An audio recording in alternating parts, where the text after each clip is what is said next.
Hi, I want to do a video talking about caulk. So I don't get in trouble with guidelines. This is a caulk gun made by Ryobi and it's cordless and it works amazingly well. It even has, just like the regular handheld caulk and guns that are manual, it has a little needle attachment on here as well. And mine seems to be locked in place, but there it is. Well, there it is.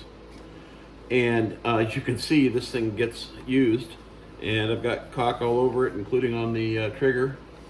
I use this to seal up my doghouse, and I think there's still some in this. I'm gonna put a battery in it. And you have a variable trigger, so you can choose a little bit or a lot. And the trigger also has a trigger lock on it, so you can lock the trigger so you can't use it. So now I can't depress the trigger. Even getting white knuckled, it won't work. And then you bring the lock down so you don't accidentally depress the trigger if you're in a tight place, like inside of a doghouse that's 49 cubic feet, or 49 square feet, I should say, like my doghouse is. Because the dogs, I had to make it for weather because it got cold. It's getting down into the freezing temperatures now. And so I wanted to seal up a lot of the vents and stuff, so I got inside, and I'm thankful that I have the trigger lock, so I can't depress the trigger, and then I push the button. And this thing works exceptionally well. And when you're ready to pull out, you can just take this out like that and then pull the body, and this is definitely empty. And you can see that I had one of them that actually leaked once, but that happens. But then when you're ready to opt it in, smooth fluid motion, bring it into the lower setting. And it's low speed. You can hear it.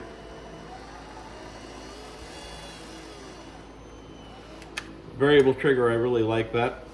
And it seems to work really well. And I use this for when I had my, I had to fix my windshield on my car because my sound system's so loud.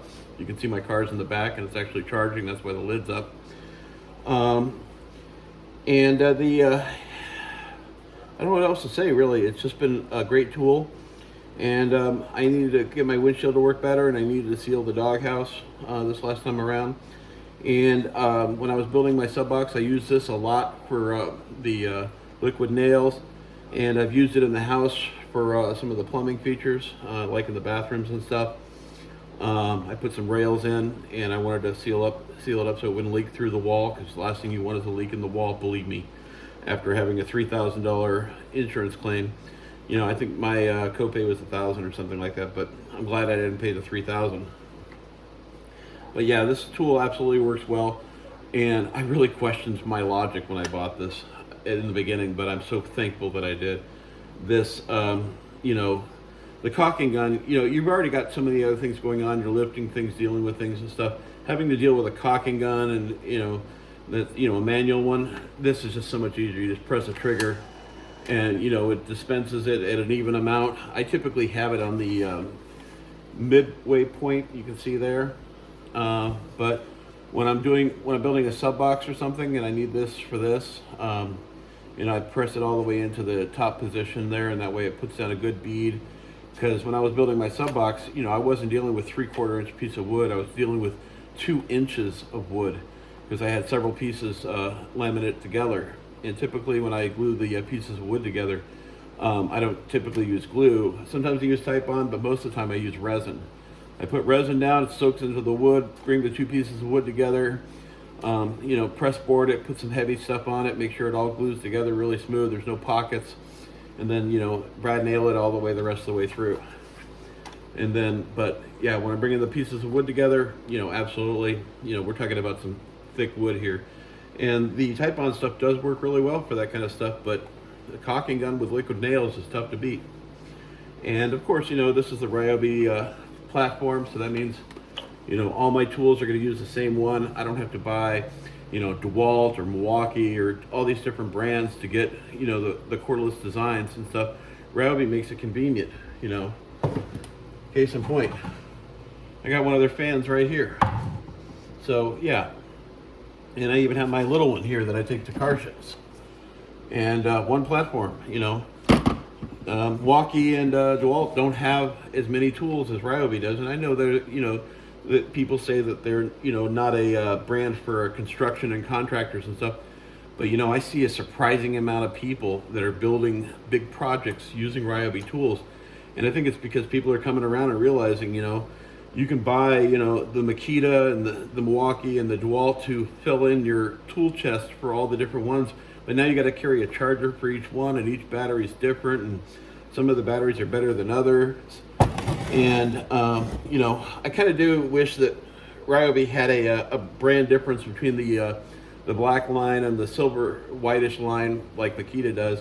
Where you get steel gears versus a lot of the stuff in Ryobi does have the steel gears and stuff. Some of them use the nylon, but I haven't had any issues. And my Ryobi drill, which is out here somewhere. Yeah, this guy. This is my P201, and I've had this drill since 2004. I dare anybody that's got different brands to show me one of their tools that's still working after 22 years, the same one that they use on a regular basis. This guy gets used every weekend, and when I was an installer, it got used all the time because it was the only one I had. I did have a right angle, and when I was working for Toyota, I used this guy here because it had the ratchet feature, because the last thing you want to do is grind through something that you're installing on a car, or a customer's car or something. So I did clean this thing because I was requested by some of the Ryobi freaks, and this is what this thing looks like after I scrubbed it. I scrubbed this thing to get it this clean. This is the cleanest that I got it after scrubbing it. And yep, still working great.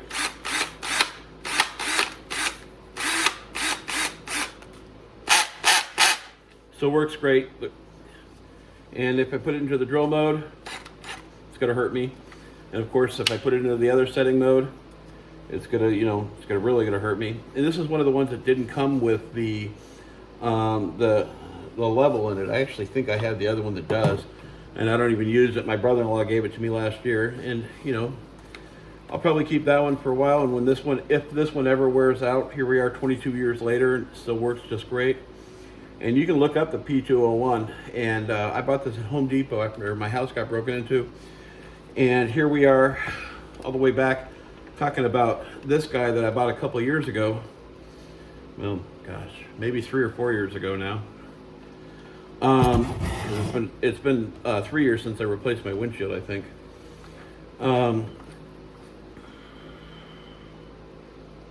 2 years since I replaced my windshield. I replaced it in 2020, I believe, in the early part of 2020, like January or February, before I went to my first car show. And it uses the same battery platform. I dropped the same one on there. I just can't get over how this works. I think this battery actually got this screwed up on this drill, because it does have some of the similar white paint on it. This has got red on it from when I was painting with something else here in the garage. Is it this guy? I don't know how many drills I have. I think I've got like 5 drills or I've got 4 drills that are like this. I got 2 of the old blue ones. I've got this green one, and then I've got another green one that's only a 3/8. This is a 1/2 inch, like this guy. And then I've got a right angle drill, impact driver. I don't know if that counts. And I think I've given a couple of drills away to my in-laws over the years. My mother actually has one of my drills that I gave her. And I keep one of my drills in my car. So I might have as many as 6 or 7 now. But if I can easily just reach out and grab these. And you can see that when I move the camera, I don't have a stack of drills sitting over there. Most of the stuff I keep in my Ryobi cabinet. You can't see it, but it says Ryobi in red down the side of it. And keep drill drivers in here. That's a wrench. Here's the one with the level in it. This one's practically brand new because I barely use it. And that's my air compressor, my old radio. And here's some more Ryobi stuff. You can't even find this guy. It actually works pretty well. It's a nail gun. And this guy is technically broken, but I keep it just for spare parts because it'll fit on some of my other tools.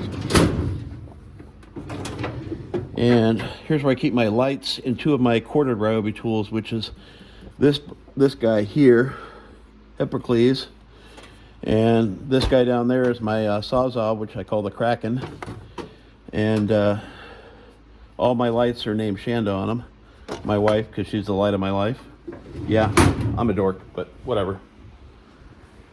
But yeah, you can see I've got my Ryobi tools all over the place. There's my miter saw, and there's my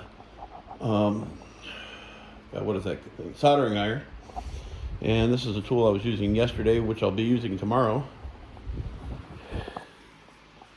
I hope this video was informative.